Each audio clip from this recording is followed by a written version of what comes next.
Have you ever been to Stonehenge? I have. That's it. That's all I have to say. All right, we have the video here in front of us called What Did the Builders of Stonehenge Eat? When I hear the word builders and Stonehenge, they really don't come together because did they build these stones or did they organize these stones? Or did they craft these stones? And then essentially they are builders. So many questions, and like, how did it happen? When did it happen? I think I have a good idea of when this could have happened, right? Wasn't it like 5,000 years ago or 7,000 years ago because of the 2000 we're in the present? Something like that. But where did they get these? And how did they drag them? By sled? By oxen, perhaps? I don't know. Let's jump right in. Stonehenge is one of the most famous monuments on Earth, and yet there are still so many unanswered questions about it. Why was it built? How was it built? And most importantly, what did the people who built it eat for dinner? Well, today And most importantly, I am making two dishes that may have fueled the Neolithic builders of Stonehenge: pork ribs with honey and blackberries, and a bowl of nettle and hazelnut soup. okay. So thank you to Squarespace for sponsoring this video as we eat like the builders of Stonehenge. This time on Tasting History.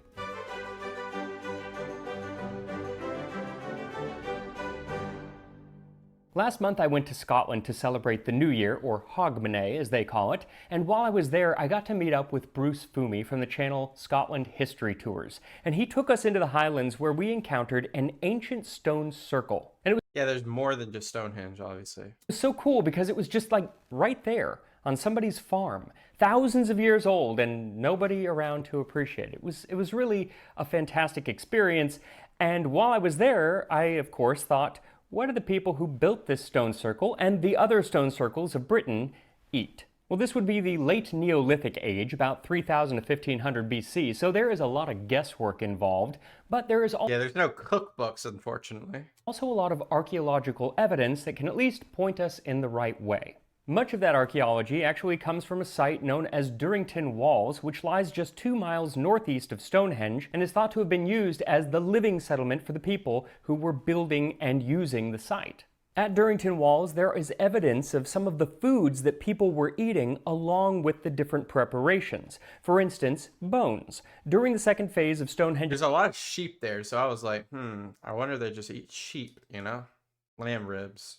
construction around 3000 to 2500 BC, those living at Durrington Walls left over 38,000 animal bones for archaeologists to find. And about 90% of those bones belong to pigs, and most of the rest of the bones belong to cattle.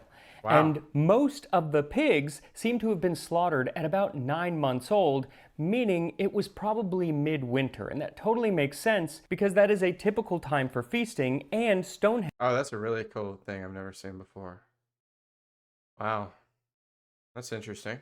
was built to line up with the setting midwinter sun and the rising midsummer sun, the sun appearing right between two of the tallest stones on those 2 days, so it only makes sense that on those days many people would be around feasting. What else we know about the pigs is that they were probably fattened on something sweet.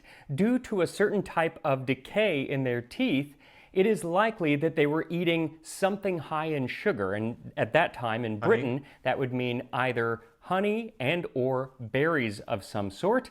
And unfortunately, I couldn't find a honey-fed pig, so instead I'm going to just use honey in the actual recipe for the pig. So for this recipe, what you'll need is a rack of pork ribs, 2 tablespoons of salt, a half cup or 170 grams of honey, a quarter cup of blackberries or sloe berries. Sloe berries are actually ideal because they would probably still be around by midwinter, but finding fresh sloe berries where I live is pretty much impossible, so I'm going with blackberries. Then an optional 1 tablespoon of liquid smoke. Liquid smoke. Interesting. And I am adding this because they know by certain scorch marks on the bones of the animals that they were mostly cooked over an open fire. And I would love to make a pig over an open fire, but this show is all about making food in my kitchen, and I'm not going to make an open fire in my kitchen. He has done a barbecue in his backyard. I have seen that video though, so I know what you can do. So to add a bit of that smoky flavor, I'm just going to add some liquid smoke. So first, remove the silver skin from the ribs. You want to slice the back of the ribs with a knife and then peel the membrane off, and it is easier to grip it with a paper towel. Then take some of the salt and rub it into the ribs on both sides, and any salt that's left over It's like a kosher salt. you can put into the honey glaze. For that, you add the salt to the honey, then add the liquid smoke, then mash the berries and add those to the honey and mix it all together. Interesting.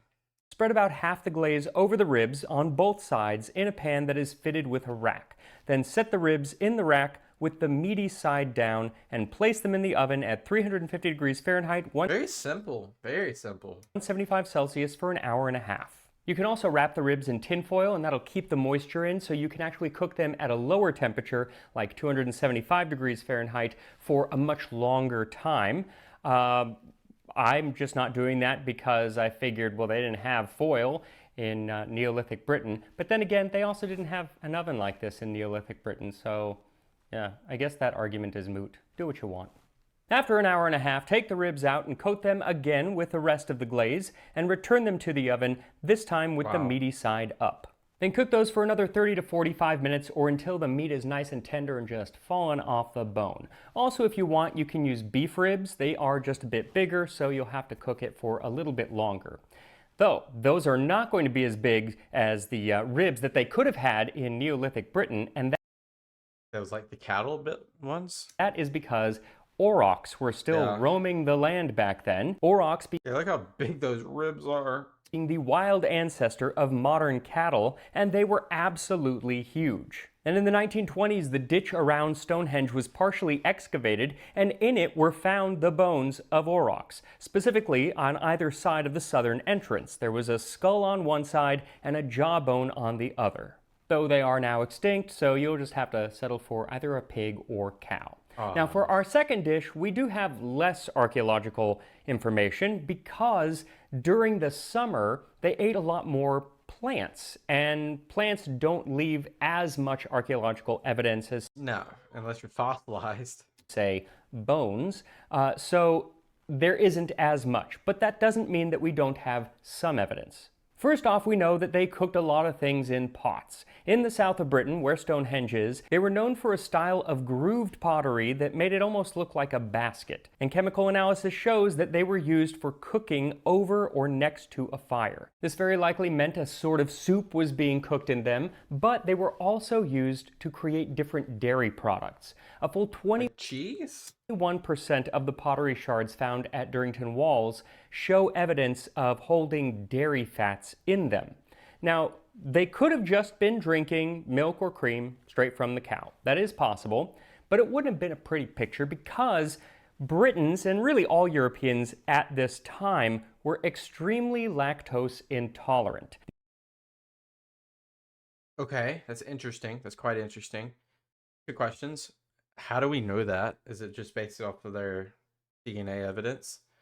2, when did that change? Because obviously the northern hemisphere are much more less lactose intolerant than like the southern hemisphere. The genetic mutation for adult lactase persistence coming to Britain about 1,500 years after this. Oh, okay, I could have just waited. So milk was more often used to produce other dairy products that were less lactose-filled, things like yogurt or butter or cheese. So I feel confident in including butter in this soup. Now another ingredient that is often found in sites from late Neolithic Britain is hazelnuts. Their shells are absolutely everywhere, and they are an ingredient which, when well stored, could be available all year round. As for the main ingredient of our soup, the nettles, well, that comes from the fact that in spring and summer they grow plentifully in Britain, and they did so back then as well. Honestly, it really comes down to figuring out what was not growing in Britain at this time, because many of the things that we think of as being indigenous to Britain were actually brought much later by the Romans. Everything from chestnuts and parsley, grapes, figs, coriander, dill, rosemary, fennel, thyme. A lot of that makes sense too. Mustard, cabbage, celery, lettuce, turnip, onion, leek, garlic, cherries, pears, plums, and a whole lot more. Really, when it comes to greens, the Britons were So thank the Romans, right? mostly relying on just wild things like the nettles or wild carrots, wild It's crazy though how all that was brought over by the Romans. I mean, it makes sense. It was an island. garlic, wild onions, which are not like the big round bulbous onions No. that we think of. Those were brought by the Romans, but rather are more like very thin green Chives. onions or even chives. Yeah. So I'm going to add some chives just to add some flavor to this nettle soup. So for this recipe, what you'll need is about a 3-quart pot filled with stinging nettles. Stinging. So nettles are a nutritious, edible plant often used in medicine. Unfortunately, they are also covered in these little hairs which inject a stinging chemical into anyone that touches them. I remember the first time that I ever came across them. I was like 12 and I was visiting England. It was my first time, and we were near Warwick Castle, and I, being 12, just had to touch everything that was around me, including an entire wall of stinging nettles. And I remember that day not particularly fondly. So really, when you're working with them, you should wear gloves. Only when they are cooked or very well dried do they lose that wonderful ability to sting you. Then you also need a 1/4 cup of lightly crushed hazelnuts, 2 tablespoons or 30 grams of salted butter, a small bunch of wild onion or chives if you can't find wild onion, and 2 tablespoons of barley flour. Now, the people of late Neolithic Britain were not farmers like we think of as farmers, with huge tracts of land, big fields growing lots of cereal grains. That would come with permanent settlements in about 1500 BC, but that doesn't mean that they weren't doing some farming, light farming, and they did have some cereal grains. Mostly it was barley and emmer wheat. So start by stopping the nettles from stinging by filling the pot with them and then adding water, and set that over high heat to boil for 5 minutes. Probably gonna collapse like any other, like collards or spinach or so forth. Then remove the nettles and drain the liquid. Once they're cool, you can chop them up very finely. You can also chop up the chives as well. Then back to the now empty pot, you can add the hazelnuts and roast over a medium-high heat for about 4 or 5 minutes, or until they're lightly toasted. And you want to keep them moving around so they don't burn. Then add in the butter and let that melt, and then toss back in the nettles along with the chives and coat them in the butter, sautéing them for just about 15 or 20 seconds. Very earthy, cooking right here. Makes sense though. We're in the Neolithic times. And then pour in 1 quart of water and bring that to a simmer. You can actually use the same water that you first boiled those nettles in. That would probably be the best thing to do, but I wasn't thinking of it and I got rid of mine, so you can also just get new water. Once simmering, take about a 1/2 cup of the hot liquid and add the barley flour in, stir it all up, and then add that to the soup, which will help thicken it. Just mix it in and let it cook for another 15 to 20 minutes on low heat. You can also give it a taste at any point and add more salt if you like. I say more because there is some salt in the butter, and the butter that they would have been using would have likely been very salty unless it was freshly made butter, but our butter isn't that salty today, so you might need more salt. Didn't know that. I was thinking the opposite. So I was thinking like their butter would be not salted for whatever reason. So, but salt actually is a preservative, so that would make sense inherently. Okay. Now, while this meal only takes a couple of hours to make, it took a lot longer to make Stonehenge. To build the entire site, it took about 1,500 years. Of course, they weren't working the entire time. The most recognizable part, the large sarsen stones, were put up around 2500 BC, around the same time that... Oh, okay. So actually earlier than I thought. Another great ancient structure was built, the Great Pyramid of Giza. And as it happens, on the day that this video releases on YouTube, I will actually be in Egypt seeing that pyramid at Giza. So if you want to follow that trip, then you can follow me over on Instagram or Facebook, Tasting History with Max Miller. I'll be posting a lot more of my travels over there. And now, let me tell you a few interesting tidbits that I recently found out about Stonehenge. Let's go. Something I recently learned that actually annoys me to no end is that Stonehenge is not technically a true henge. See, the archaeological term henge refers to a ring-shaped bank on the outside with a ring-shaped ditch on the inside that partially encloses a central circular area. That's crazy. People are just living right there. But since Stonehenge has the main ditch on the outside, it is technically not a henge, but rather a proto-henge. And Whatever, it's a henge. why this makes me so unreasonably angry is that Stonehenge is where the term henge came from. It is the OG henge. See, Stonehenge That's why it's called proto. likely comes from the Old English word stanhenge, which means stone, and hanging or gallows. And it's thought that it's probably because the Saxons, when they came over, saw it and either thought they were giant stone gallows or imagined the top stones, the lintels, kind of hanging on top of the standing stones. But in more recent years, archaeologists identifying around 100 other similar stone or wood circles in Britain and Ireland decided to call those henges, naming them after Stonehenge. But all of those henges had the ditch on the inside of the earthen bank, thus nullifying Stonehenge as a proper henge. And this just does not seem fair to me. That makes perfect sense, though, because proto means before. So Stonehenge was like the beginning of this conversation, of this classification, and then they evolved it, and then, yeah, it makes sense. And yes, I know that a pile of rocks on the Salisbury Plain in southern England does not have any feelings, but if it did, I think they would be hurt by this. Another interesting thing that I found out actually has to do with two of the earliest writings about Stonehenge. One comes from Henry of Huntington's Historia Angulorum, or History of the English People, which he wrote in the mid-12th century.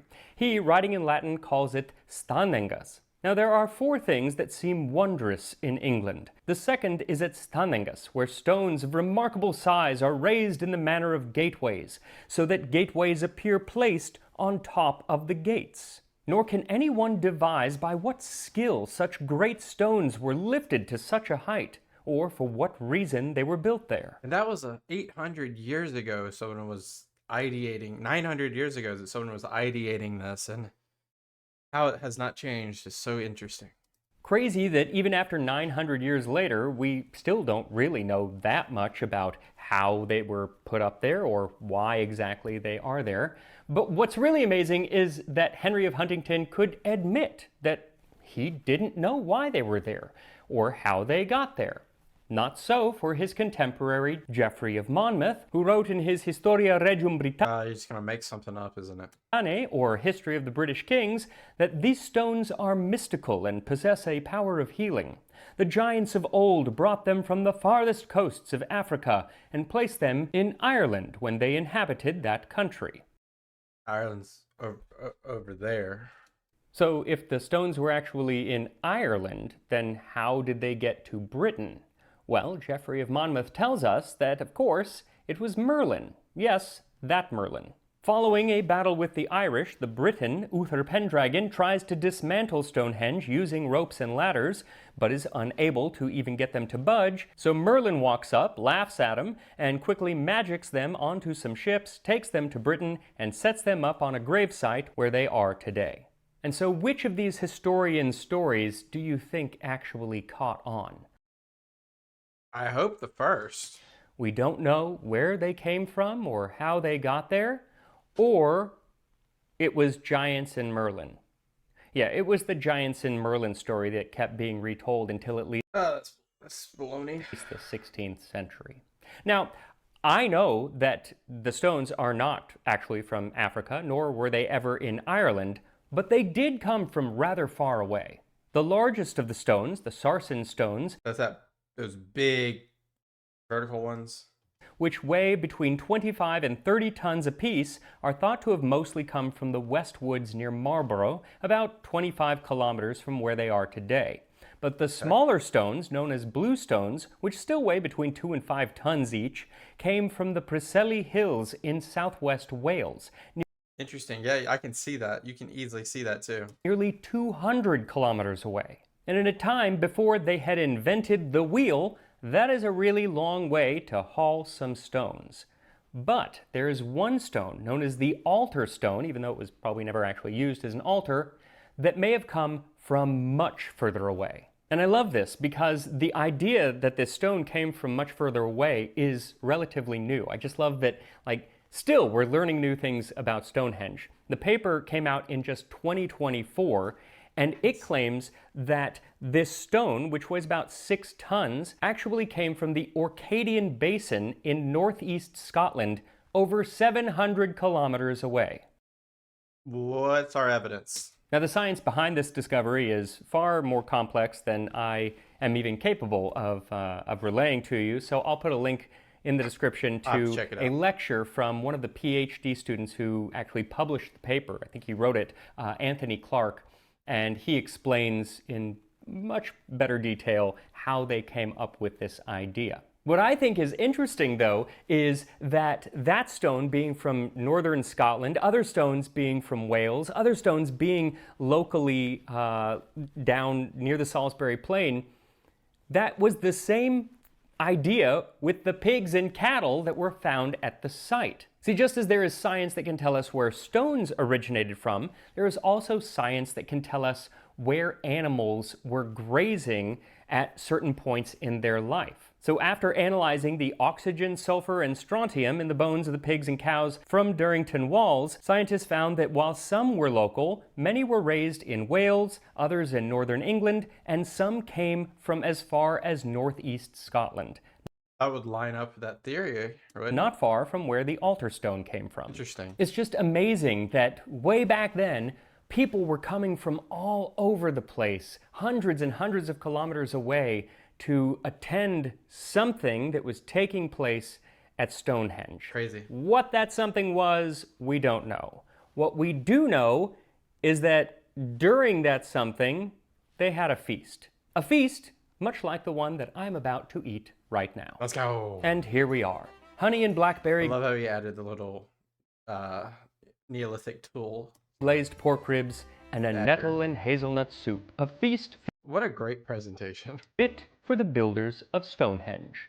So I'm going to start with the nettle soup because once I have pork ribs, I'll have ribs in my teeth and that'll be embarrassing. So we'll start with the soup.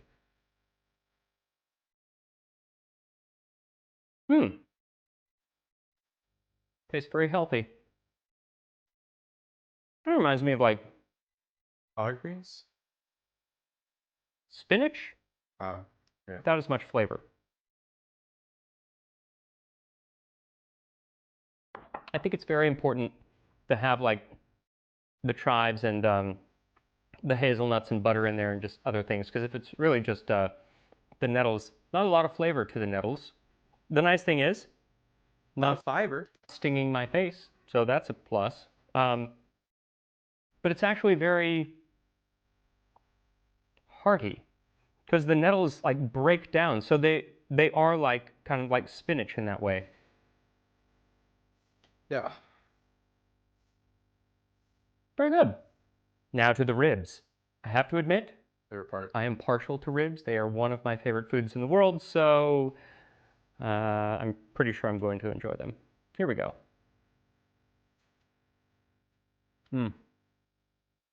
Really good. Good crust. I apologize for ribs in my teeth. I'll try to talk like this. Absolutely delicious. If you wrapped them, they would be a little bit more moist, but they're not dried out. They're perfectly fine. The best though is that glaze, especially on the ends where it like pooled, and so it's just this like thick glaze of the honey and blackberry. You really get the honey, but then there is a little bit of the flavor of the blackberry as well. I mean, so good. I just love ribs. Looks so good, man. Of course, there is a question of whether they were eating these things butchered into things like ribs and shank and stuff like that, or if they were roasting them whole. Probably roasting them whole as a feast, honestly. It might have been both. Definitely, on some of them, they were butchering them because there are marks from flint knives. But other than that, we don't really know exactly how it was being cooked or anything like that. So many unknowns, but you never know what might be revealed in the future, and we might get more information, like the fact that just a couple years ago, they learned that one of the stones came all the way from Scotland. And again, I will include a link to Anthony Clark's video describing that process in the description, and I'll also include it in next month's Tasting History newsletter, which you can sign up for at tastinghistory.com, a website that I made with help from today's sponsor, Squarespace. Squarespace is W video, man. Been to Stonehenge, and this is really fun to like understand some of the things, and quite interesting that, you know, some of the stones came 20 kilometers away. Some came from Wales, some came from northeast Scotland. Wow. And it's similar to like how the pyramids were like sourced for some different areas and so forth, in terms of like the stones that were used in some of the pyramids in Egypt and some of the megaliths around the world, how you've had to move stones. And he didn't exactly say how they moved them. My theory is they used oxen sleds or something like auric sleds. Had to have been something of animal power to move something in such a way. But you'd have to probably put it on some sort of sled for it to actually be able to move. How did they get it across up hills? And so I don't know. Probably was a Herculean effort, no matter what it was. Thank you guys so much. Leave me some video suggestions if you have any. Have a great day. Consider subscribing, and bye-bye.